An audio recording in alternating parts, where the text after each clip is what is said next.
Hello and welcome. We're doing another round of Itch.y Tasty. I got 5 games. They all are actually from Itch this time, unlike the last time where I cheated and got a game off Steam. And there's some interesting ones.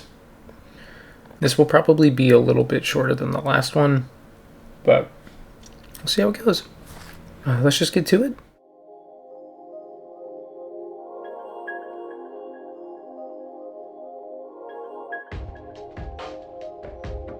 Alright, starting off strong here. The first game I played today was called Get Spooked. And more or less I'm going to leave the entire game up on the screen, sped up, so you can see it. How do I put this? Being nice. I wish I never downloaded this. It starts out obviously with a loading screen in which you get jump scared, and the game proceeds to jump scare you multiple times and pretends to have some sort of like interaction with you as like a living entity, which is something I don't think is bad. In fact, when I started interacting with it, I thought there was potential here. But the potential, as you can see on the screen, is really cringe. You just have a really awkward conversation with a ghost who proceeds to put files on your desktop telling you that you're an asshole and that they are stupid. But it's written in a way that makes you think that I wrote it, or that you wrote it, I guess. And then the game literally ends with a dog shitting. So if I had to give this a rating, I will not give it a numerical value. I will just leave you with what I left the game with here. Are you fucking kidding me?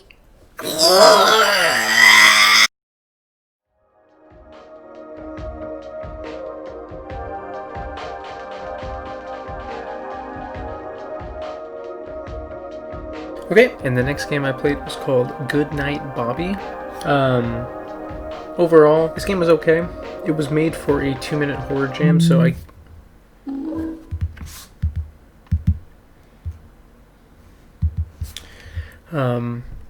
it was made for a 2-minute horror jam, so despite how kind of meh it is, for what it is, it's pretty alright.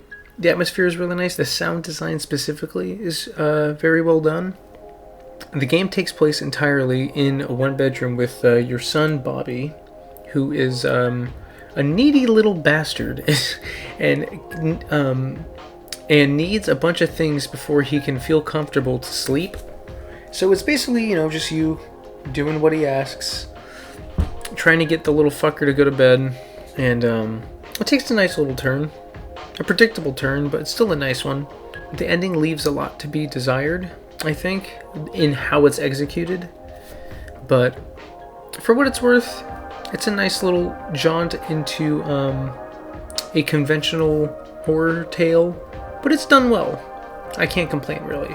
If I had to give it a rating, a solid 5 out of 10. For what it is, that's what I would give it. If I had paid money for this, or if it was like not part of a game jam, it would be only slightly better than Get Spooked, but I understand the context, and I can't be too hard on it.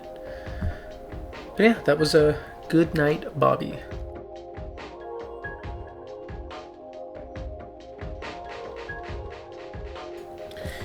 Okay, and the next game I played was I Am Brewing You Alive, but you can leave at any time if you really want to.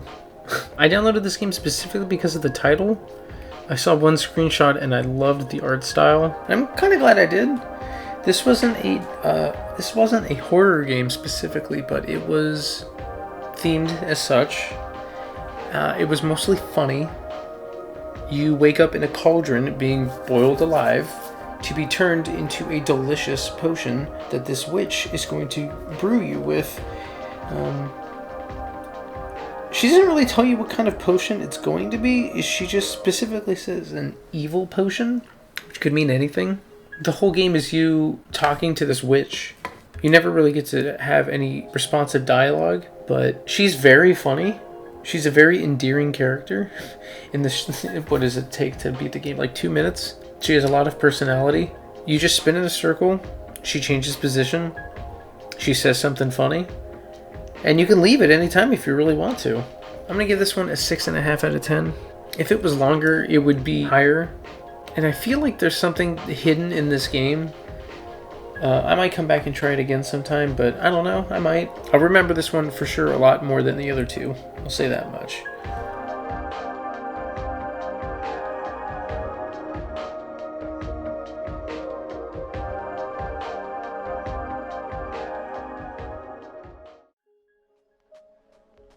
Okay, and the next game I played was called, I'm gonna butcher this, Merei-San? I think that's how you pronounce it. Merei-San? Sorry. I'm sorry. This was a super interesting game. It starts off very strong. The menu music is appropriately creepy. It's a creepy angle with this creepy thing that you don't know what it is. And it starts off atmospherically enough with a artsy-fartsy red light. And that's all you can see. But the red light is illuminating the trees above you, so you can see like these like red hues in the leaves, and that stuck out to me very, very strongly. The game takes place over 3 consecutive nights. They say days, but they are not days, they are nights.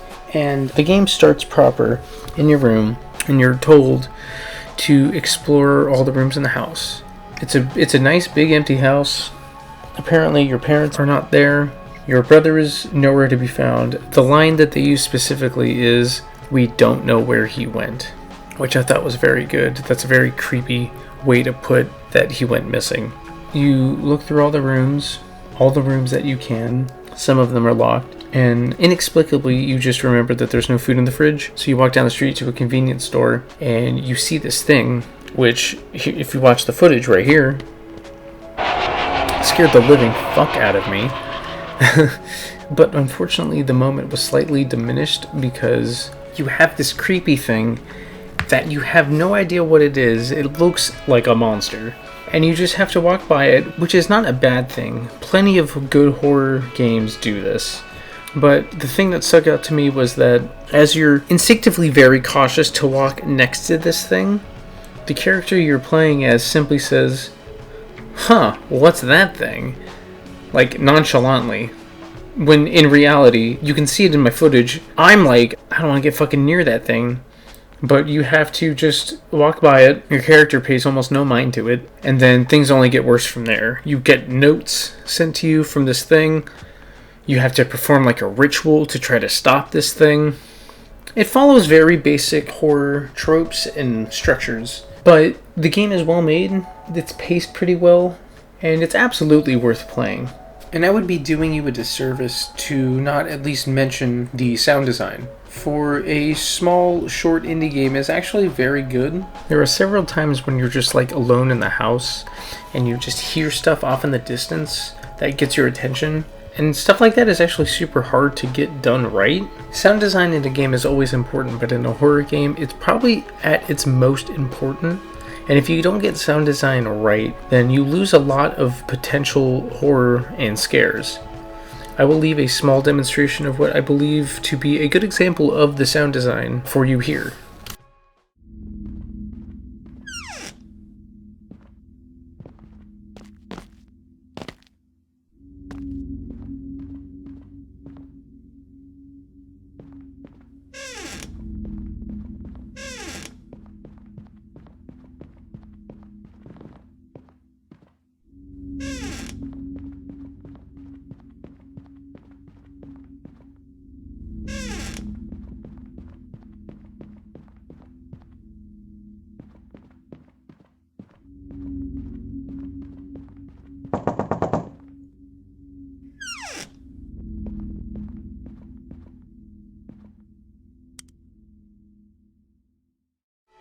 But yeah, all in all, I think I would absolutely recommend this one.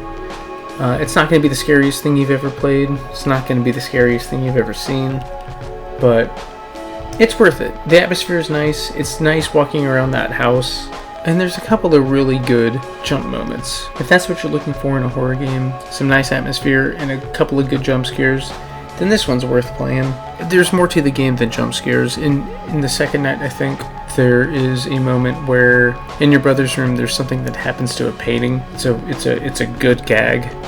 But overall, if I had to give this one a rating, I think this one's a 7. It's creepy enough, intense enough near the end, where I would be remiss to not at least recommend this one.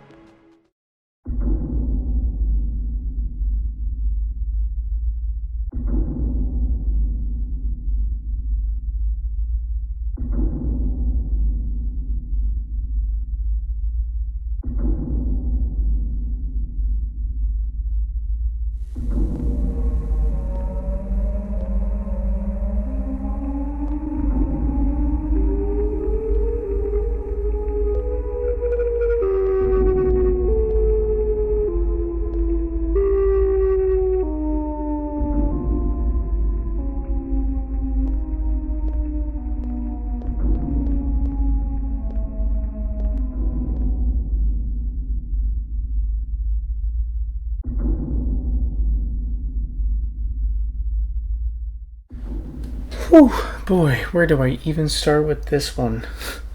If you couldn't tell by my intro, I kind of like this one. I have a thing about exploring abandoned buildings. I find a lot of comfort in walking around decrepit old buildings for some reason. I can only blame the Silent Hill games, I think. But there's a lot of horror games where you're exploring an abandoned building, but it feels very video gamey. This one, I don't know how they did it, but this one feels like a real abandoned building. So I was hooked from the get-go. The graphics are fucking beautiful. The shadow effects are great. I showed off the sound design a little bit earlier, but I'll showcase it a couple more times here because, my god, if you thought the last game sound design was good, this one blows it out of the fucking water.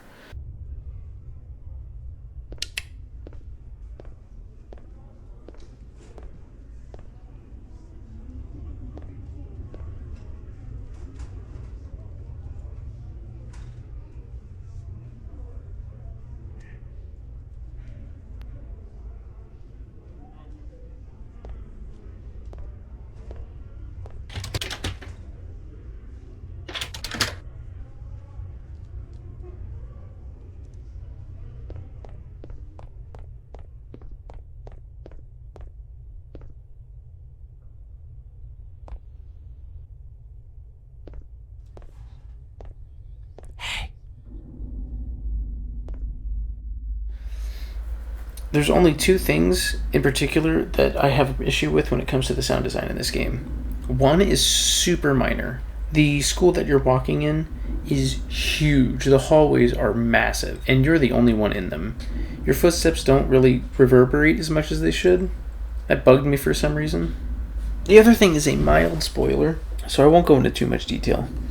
But there is a scare that happens, and for some reason the audio design just plummets for this one scare, and I can't wrap my head around it. But apart from that, all of the sound design is excellent. The game is creepy as fuck. I was tense the entire time I was playing it. There are so many times where I froze because I was terrified about what was going to happen next. I won't go into too much detail because you should just play this game. It's absolutely inspired by Silent Hill and just the gross, grody nature of the building. I'm not going to tell you anything other than that. Just go play the game. I'm going to give The Observer a straight 8.5 out of 10. Go play it.